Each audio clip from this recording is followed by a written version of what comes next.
When I was 12, I got into hacking and loved it. I had gotten quite good at it, but my arrogance caused my downfall. You see, I was browsing some forum and I came across something labeled the deep web. I was overcome with curiosity, so I clicked on it. The post covered everything from what it is to how to access it. I was arrogant enough to think that I wouldn't get caught and proceeded to download the Tor browser with no extra precaution and started browsing. All of a sudden, my laptop crashed and it froze, and I got hundreds of pop-ups warning me of a virus. Then it shut off. I stared in awe as it turned back on, but the only green light from the webcam turned on. Someone was watching. I got an anonymous message on Skype that read, "You just made the biggest mistake of your life." "Who are you?" I responded while panicking and covered the camera with my thumb. "Your new friend." And then the chat suddenly disappeared. I formatted my laptop and made sure that there was no remaining malware or viruses, and had a quiet couple of days after that, and was pretty relieved. I thought I had defeated him, but sadly I would come to know that wasn't the case. A week later, I was getting dressed in my room and was completely naked when I got a text on my phone that had no caller ID. It said, "Come closer." Who is this? The text didn't faze me yet. I thought it was the wrong number or some of my friends pranking me. Come closer. Closer to what? I was sure my friend was messing with me at this point. To the camera. Huh? Which camera? Okay, which one of you assholes is this? I was confused, but I had told my friends about the incident a couple days ago, so other than anxiety growing within me, I was cautiously trying to convince myself that it was just a prank. Laptop. I walked into the laptop still naked, and the light from the camera wasn't on. "I know you're either Joey or Zach." I put down the phone and got dressed, and my phone started to vibrate uncontrollably. I got about 16 pictures, all of me, all naked. I screamed and threw my phone and ultimately broke the screen. I went off the grid completely after that. No social media, no internet, for a solid year. I was mortified, especially for a 12-year-old girl. When I got back, I had no issues and no warning signs, and I was relieved until almost 4 years later, 16 at the time. I had gotten a new laptop and was at my boyfriend's house, and we were studying together when it turned into a makeout session. I heard my laptop ding multiple times and had gotten annoyed and turned around to see what it was. I guess I must have looked like I seen a ghost because my boyfriend started panicking and shaking me. It was him. He was back. Or maybe he never left. I started rewinding memories of all the times I've been undressing with my laptop on every time I shared something private during a Skype call, and I started having a panic attack. His message read, "Don't forget to use protection."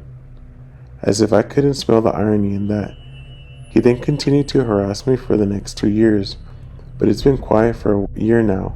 Until about 4 hours ago, I got a text that read, "Let me in," and then I heard a knock on my door. My door was locked and dead bolted, so there was no way I'm leaving my apartment. It's safe in here. I called the police 3 hours ago and no one has shown up. I called again 30 minutes ago and still nothing. I called my boyfriend hours ago too, and he said he was on his way, but he's not answering his phone. My boyfriend came over 5 minutes ago, and when he saw me break down and crying, he swore up and down that he didn't get a call from me, and we went to the police station together, and there was no record of my call. I don't know what to think. I don't know what to do.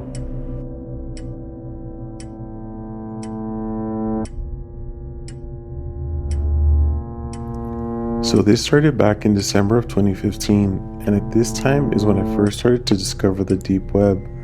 On the deep web, I found stuff that you would expect, like drugs and CP. I went to the deep web to buy weed, and after converting a prepaid credit card to Bitcoin and sending it to my drug website account, I was able to buy weed. I didn't want to say the website just in case it got some unwanted attention from this. I had ordered weed several times by February, but something different happened when I tried to order from a guy with no user reviews. The guy had a very good deal, so I overlooked the possibility of getting scammed. Keep in mind, every time I ordered, I gave the address to an abandoned house. I ordered the weed on Friday and it was still not delivered by Monday. I was impatient, so I gave the vendor a 1-star rating and commented that I would change it when I got my weed. For some reason, this made him mad and canceled my order and refunded me, saying that he canceled because I ruined his rating, even though I said I would change it. Anyways, after that, I ordered weed from another vendor and it came in 3 days. I'm always ordering to an abandoned house and use a fake name. Unfortunately, I forgot the name I used. But when I got the package of weed out of the mailbox, I noticed that there was another envelope. I grabbed it and noticed that my real name was used, which didn't make any sense because I never used my real name, and second, this wasn't my home address. I started to feel nervous as I looked at my real name on the envelope. I put both packages in my shirt and rode my bike back home. When I got home, I went straight to my room and put the package of weed on the desk, and I opened the one with my name. When I opened the package, I shit you not, I saw 2 photos, and I grabbed them to look at what they were showing. One of the photos was of my school at night when no one was there, but the second one was way worse. The second picture was of my house. My heart started racing 1,000 miles an hour. I didn't know what to do. As I was throwing away the envelope, I noticed one last thing. There was no postage stamp, no return address. It had been 2 days since the incident. In those 2 days, I was paranoid as hell. I stayed home because I was afraid someone was watching me, and I didn't want them to know what I looked like. After 2 days of nothing happening, I got the courage to go out again and left home to shoot some basketball.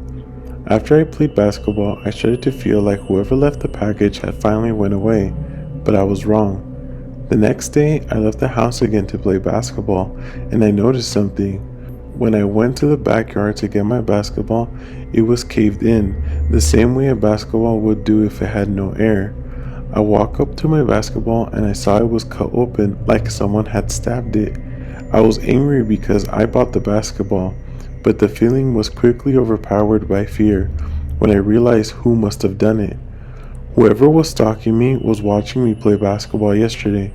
I quickly looked around to see if there was anyone, but I didn't notice anything. For the rest of the day, I stayed in my house not knowing what to do, and barely got any sleep. On my way to school the next morning, I was in high alert and was looking everywhere for something suspicious, and nothing happened for the rest of the day. My dad picked me up from school and we went straight home. My dad asked if I could take the mail out, and I did. When I got to the mailbox and opened it, there was an envelope with my name on it and nothing else. When I opened the envelope, there was a note with a white piece of paper. I grabbed the paper and read it. I wanted to play basketball with you, but you left too early.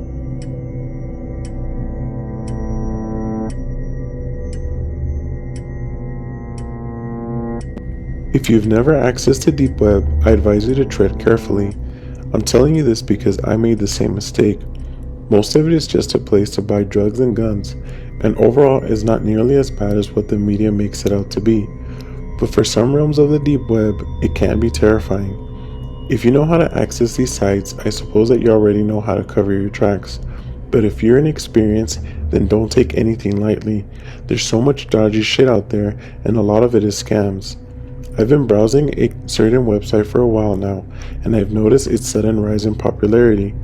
I wouldn't tell you exactly what the site is or how to find it, because some of the content is truly horrible, but I'll tell you some of the strange horrors I have found. I found this site through a load of other links. If you don't know what you're looking for, this site is particularly impossible to find and requires a password upon entering. I soon figured out that I had entered a type of anonymous posting and voting ground where anyone can post without needing to log in or any other personal information. The posts are hidden forever after 24 hours of being posted, meaning identifying the users is highly impossible. The thing about the website that interested me the most was that it was basically like a huge anonymous poll, where anyone could post a picture of the victim and ask the users the fate that they would endure, and afterwards the answer with the most votes would be carried out to the victim, and filmed for everyone to see. What scared me the most was knowing that all the people posted here were real, as the people chose what would happen to the victim. The suggestions got very imaginative and downright disturbing. I couldn't bring myself to watch the videos, but instead I scrolled down the list of comments on each video, seeing how millions of people enjoyed watching the videos and begged them to make more. It made me feel sick. Just seeing the thumbnails of the videos made me feel uneasy. For months, these posts continued, and as it grew in popularity, attracting thousands more psychos and voting polls each day, I had came across a lot of these types of sites.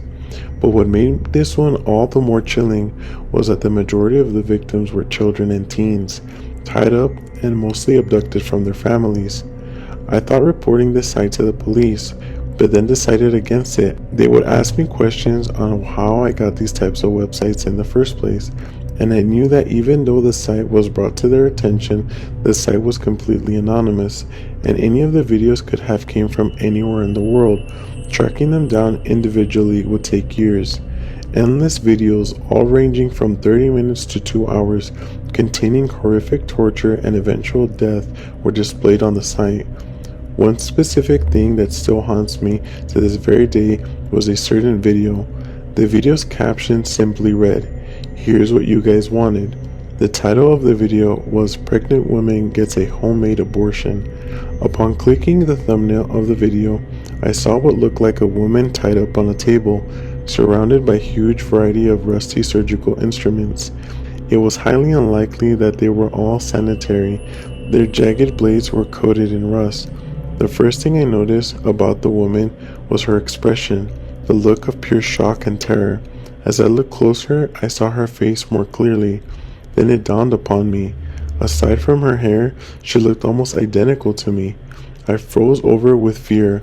This messed me up. I slammed my laptop closed and I began to freak the fuck out. Amongst my panic, I remembered. My mom told me I was adopted at the age of 9 and that I had a biological twin.